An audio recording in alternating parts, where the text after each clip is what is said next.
AHA BHA 30% peeling solution. You've probably heard of this product from The Ordinary from myself or others, but do you actually know how to use it? This is the step-by-step process you can do at home that protects you and your skin, as well as what's done in clinical and medical aesthetic settings, because this is powerful stuff and you don't want to misuse it. Make sure that you have everything set out. Not only your AHA BHA peel, but your cleanser, an acid neutralizer just in case something goes wrong, and things to protect both your hands and your clothing, such as a robe, a headband, and gloves. Before you ever put this on your face, you want to do a patch test. Chemical exfoliators can burn. They can cause pigmentation and irritation, redness, and even scarring in skin if it's applied improperly and if it's given to the wrong skin type.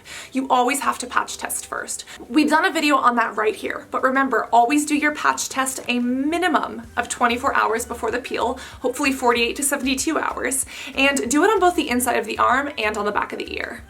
Click this. The first thing any client, patient, or user wants to do is start off with clean skin. Make sure that you've washed your skin and don't apply a toner or any serums. The wash you want to use is non-exfoliating, so avoid anything that has acids, microbeads, or small granular particles. After skin is cleansed and ready to accept the peel, you want to put your gloves on. Now, this is not mandatory. As a consumer-facing product, they don't tell you to do this, but especially as a professional, if I'm doing this to other people multiple times a day, I don't want to exfoliate my fingers. And even when I'm doing it on my own, I want to make sure that I keep my hands protected. You can use the dropper to apply this acid directly to the skin. You can drop this onto fingertips and then swipe it on, or you can drop this onto a cotton pad and apply it to the skin. I always start with the more resilient areas of the face first. For me, the skin on my chin and jaw are much thicker and more scarred, so I start here to give the acid a little bit more time. I then move over to the hairline and sides of the head as well as the forehead, where I do have some other fine lines, some acne scarring, and some underground comedones. And very lastly, I do the top of the nose and the delicate skin that's closer to the eye area. This goes without saying, but this product should never be put in the eyes or in this delicate under eye area.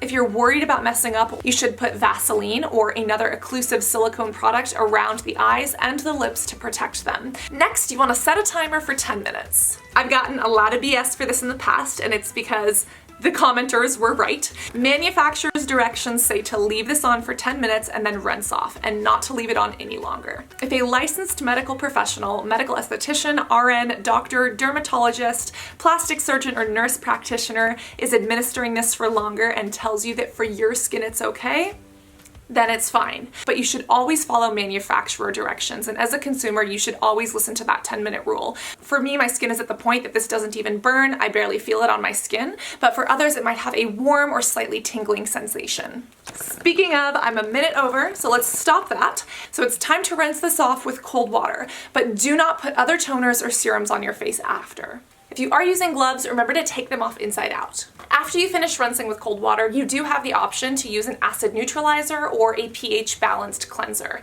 Essentially, if there are any chemical acid pieces left over, a neutralizer or a higher pH cleanser could balance them out and make sure that they are no longer active on your face. Swiping, especially after doing a chemical peel, could irritate the skin, or it could damage the layers of the skin that have been loosened up and now have blood flow to the area. So make sure that you are patting with an absorbent towel. If you are prone to having moisture or barrier issues, you can go in with a moisturizer. Just again, make sure that it doesn't have any acne ingredients, no salicylic acid, benzoyl peroxide, no retinol or anything of that nature. Make sure it's just a hydrator. And if it's daytime, it is mandatory that you use a sunscreen. You want to use a sunscreen that is non-irritating. I would say mineral or physical. I would not personally recommend one of the chemical sunscreens, especially since they are more prone to causing irritation.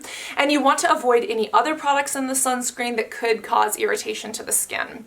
And especially because we've removed the outer layer of our skin, the stratum corneum, the sun could do a lot more damage than it normally does. So you need to put on that SPF, avoid any activities outside for the 8 to 16 hours after a chemical peel, and use SPF and extra precaution for the next 2 or 3 days.